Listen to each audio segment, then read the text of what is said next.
think that the topic of data preservation is quite complex, and it's very difficult to define best practice which covers all the aspects of the data preservation issue. Specifically, there are different types of data which need different treatment, and some may not even be worth archiving. So I think it's important to start with making a classification of your data. What is important for archiving? What needs to be archived in which way, so that it is available in the future for research and really easy to access it. The same is true for the metadata, so the documentation of the data. They need to be in a text format and preferably according to an open standard.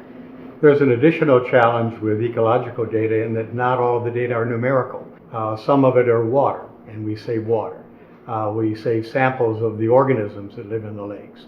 And these also take care and need to be preserved for the long term.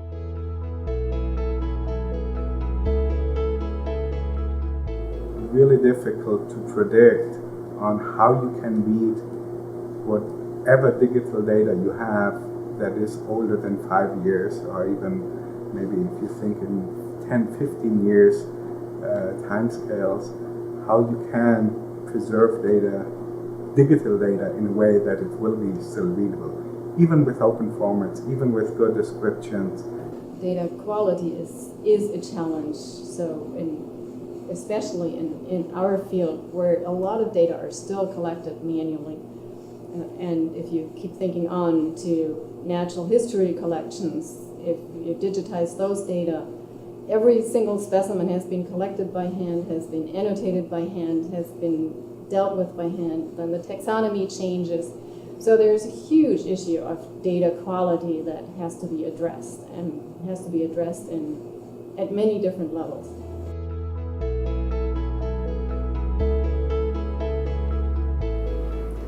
My answer is very short here. As long as society decides to pay for the archiving, because it is a continuous work process, it is a continuous development process, it continues to need to be paid for. And as long as society deems these data valuable enough to store, I think they should be stored.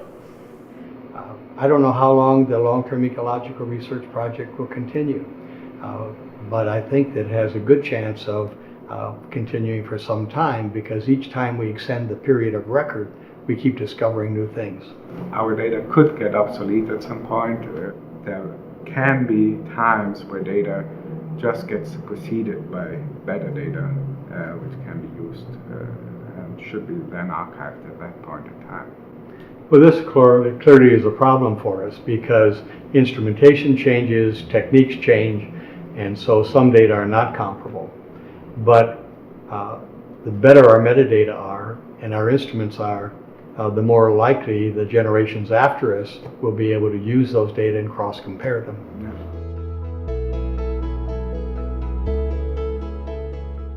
I think the strategies on the preserving long-term data really have to do with maintaining an interest in the data, maintaining active use of the data.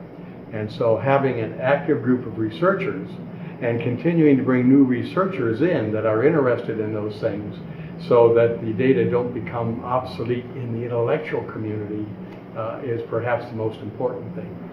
So for us, the important strategy is really to document as good as we can the data, to really try to define a final data set which is available for the real data mining process, and takes away some of the problems of calibration and data preparation, which we do and which may not be possible in years to come.